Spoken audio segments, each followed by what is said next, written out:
Boa noite, boa noite. Bem-vindos a mais um encontro quinzenal, onde vamos conversar sobre liderança, né, gestão de pessoas.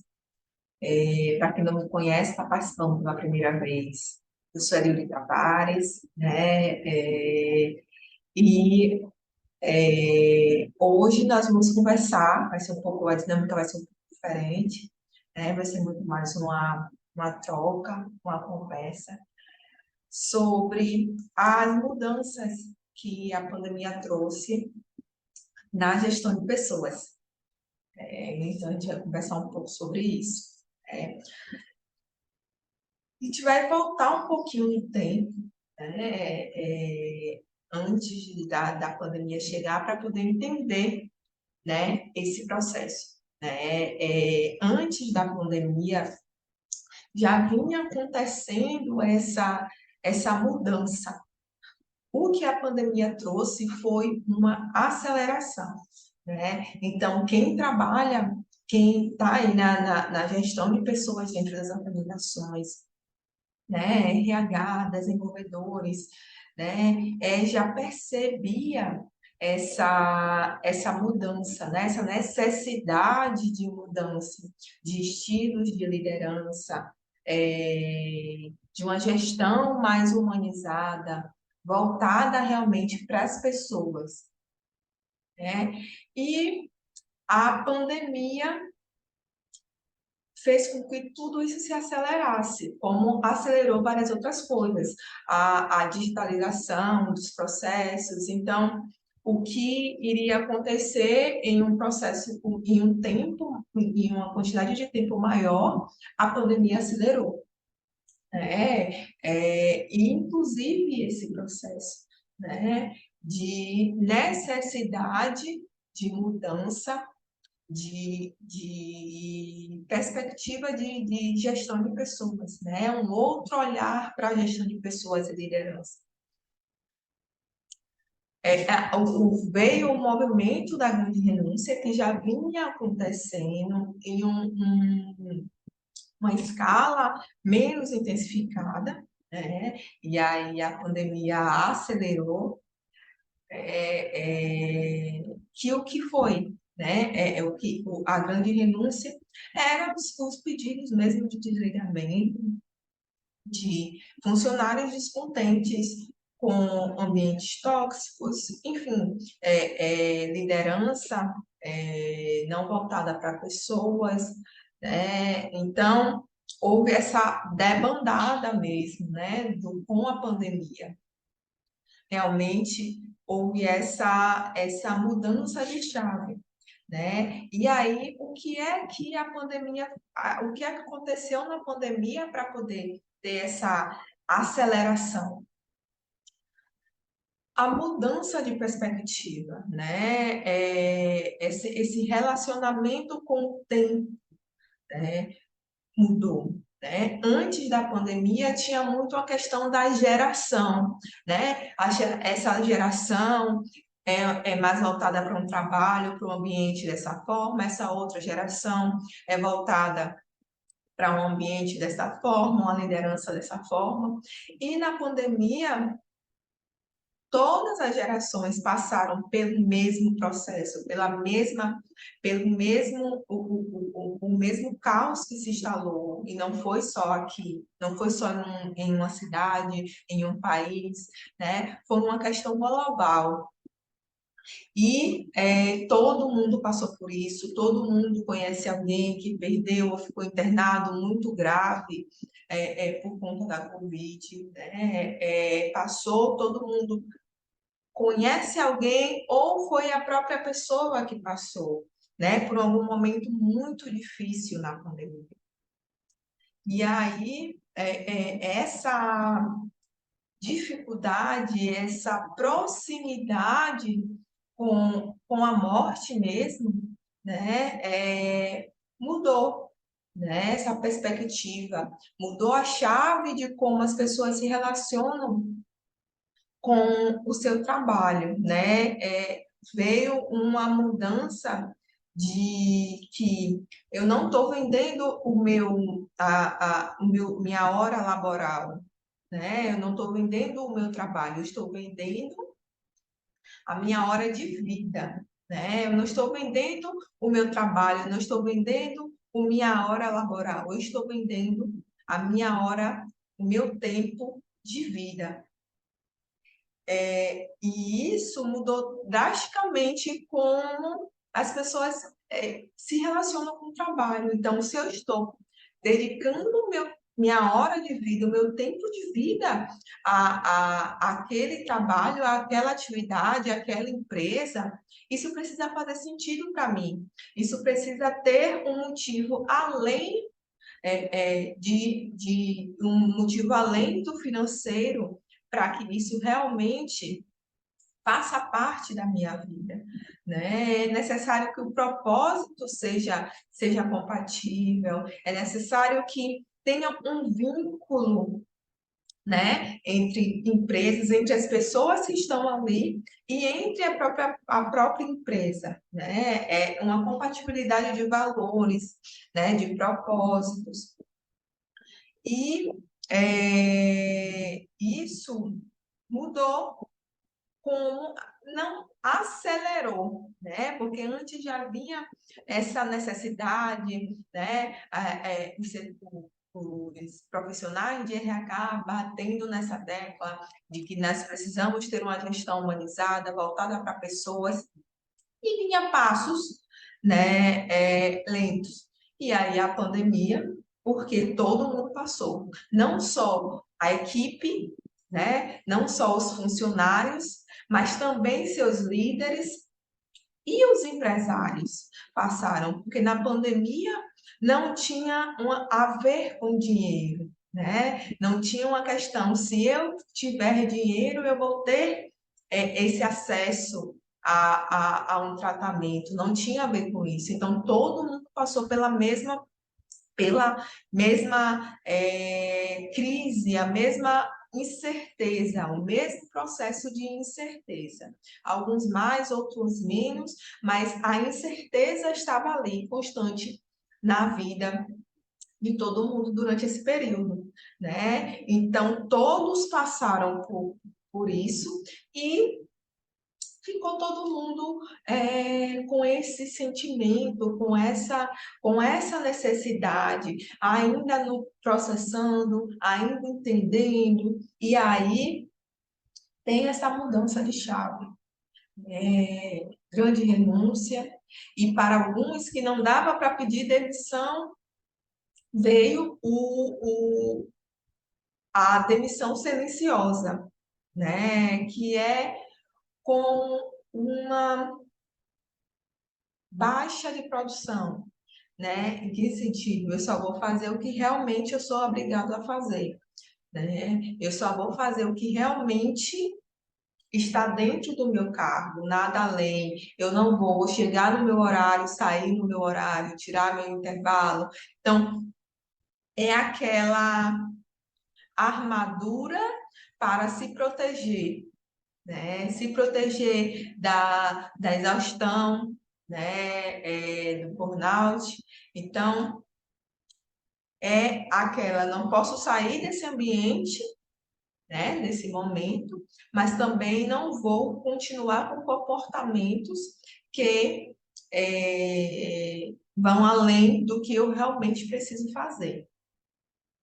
E para as empresas até é um processo pior, né? Porque sempre há uma necessidade de fazer um algo a mais, não no sentido de exaustão, mas esse pensamento sistêmico é necessário para que a empresa flua, para que os processos fluam de forma harmoniosa, né? O funcionário que está ali muito focado somente na sua atividade, no que eu tenho que fazer, ele não tem esse pensamento, essa abertura de perspectiva do além das suas atividades, ele não vê coisas de melhoria, né? De processos de melhoria daquele setor, daquela própria atividade. Como um exemplo, eu posso dizer um lançamento no sistema, por exemplo, um lançamento administrativo. Se a atividade daquele funcionário é lançar, e ele está no processo de demissão silenciosa, ou seja, eu estou ali para lançar. Então, ele vai fazer o lançamento, né? Se o sistema está gerando, está com algum bug, gerando alguma coisa que ele, se não estivesse nesse processo, ele iria identificar, e além de identificar, ele iria passar para o superior, enfim, iria ter um processo ali de gestão, né? Um processo de melhoria daquele processo. E muito mais rápido de solucionar, né? E quando o funcionário está no processo de demissão silenciosa, ele vai lançar, pode até identificar o bug, o possível bug ou não, porque ele não vai estar atento a isso. A atenção dele vai estar voltada para o lançamento, né? E aí, o problema que esse bug vai causar, até ser identificado, pode levar muito tempo e pode gerar consequências, né, ruins. Então, essa atenção ao que está acontecendo com os seus funcionários, com sua equipe, com sua liderança, com o que está acontecendo com você mesmo, né? Após esse processo de mudança, né? Esse impacto que a pandemia trouxe em cada ser humano, e o ser humano é único, né? Ele não pode simplesmente, agora eu vou atravessar o portão da empresa ou ligar o computador, quem está em home office, e deixar tudo que acontece comigo no pessoal lá, né? Não acontece. Somos seres humanos únicos em ambientes diferentes, mas estamos ali com nossos pensamentos, nossos sentimentos, com as nossas perspectivas, nossa cultura, nossa criação, nosso perfil comportamental. Então, tem toda uma análise nesse processo de gestão de pessoas, né? Principalmente depois da pandemia, porque o impacto foi muito grande. O impacto humano foi muito grande, né, da pandemia. Acontece quando tem essa questão da demissão silenciosa, que muitos líderes e muitas empresas entendem que é o funcionário fazendo o corpo mole, né? E aí entra naquele cabo de guerra, né? Que é muito prejudicial para essa relação, né? É prejudicial. O que eu digo é que nessa relação é uma relação onde, quando a relação está boa, todos têm a ganhar, né? Tanto o funcionário, quando isso é de objetivo de ambos, né? Enquanto o funcionário vê a empresa como uma inimiga, que eu preciso tirar o proveito de tudo que eu posso ali. E a empresa vê o funcionário como um recurso que eu tenho que explorar ou extrair, né? Porque o explorar fica uma palavra agressiva, mas que eu tenha que extrair tudo que eu posso, essa relação desgasta, né? Porque fica ali um querendo extrair o máximo do outro sem dar, ou achando que já está dando o suficiente, né? E aí aquela relação não evolui, né? Aquela evolução tá aqui, começa aqui, e em vez de evoluir, ela regride, porque desgasta, desgasta, desgasta. Então, para uma evolução dessa relação, é necessário esse entendimento de ambos, né? E para isso, para que o funcionário tenha esse entendimento de que ele está ali para somar precisa ter essa mudança de chave, precisa ter esse vínculo, né? Principalmente agora. Agora ele não quer mais trabalhar para a empresa, e sim com a empresa. Então, quando muda essa chave, né? No sentido de eu não estou aqui como um funcionário, eu estou aqui como um parceiro. Eu não estou aqui trabalhando em prol de um salário. Eu estou aqui trabalhando com a minha empresa para chegar além, para chegar no meu objetivo. E com isso, ajudar também a empresa a chegar no objetivo dela.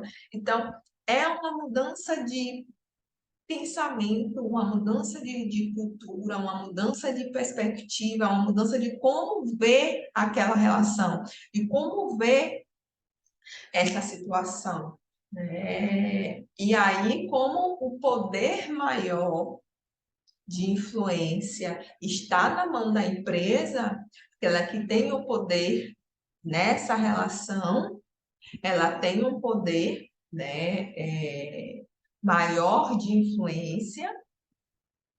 Então, começa por ela, né? Essa cultura, tanto é que é a cultura organizacional. Então, a cultura organizacional começa com seu empresário, com quem ele chama para ser seus líderes, com quem chama para poder ser a sua equipe, como é esse processo de desenvolvimento dessa relação. Então, é o poder de influência maior. Não que o funcionário não tenha poder nenhum, tem sim, mas inicialmente para um movimento acontecer de forma mais significativa é com a empresa. E aí, mudando essa chave para essa gestão de pessoas humanizada, para essa liderança humanizada, buscando realmente essa relação de parceria com seus funcionários, com seus colaboradores, a relação flui, né? Vai vir essa contrapartida, vai entender como é que os funcionários vão reagir a essa mudança, né? E vai tendo essa evolução de relação naturalmente, né? Então, é essa principal mudança de gestão, né? Não só, e aí eu digo não só voltada para resultados, né? Porque continua, é esperado isso, o resultado faz parte do processo empresarial, né? Então, é sim esperado o resultado, é sim focado no resultado, mas também em como chegar nesse resultado, não só o resultado. O caminho também é muito importante, essa relação, esse vínculo entre colaborador e empresa é importantíssimo, né? E aí criar essa relação de essa relação ganha-ganha, essa relação de evolução mútua, de crescimento mútuo, é muito importante, é muito lindo e muito potente, né? Então, eu falo que é um potencial enorme na relação, mas para isso, os dois envolvidos, empresa e colaborador, precisam entender e enxergar isso e aí sim transformar esse potencial em resultados.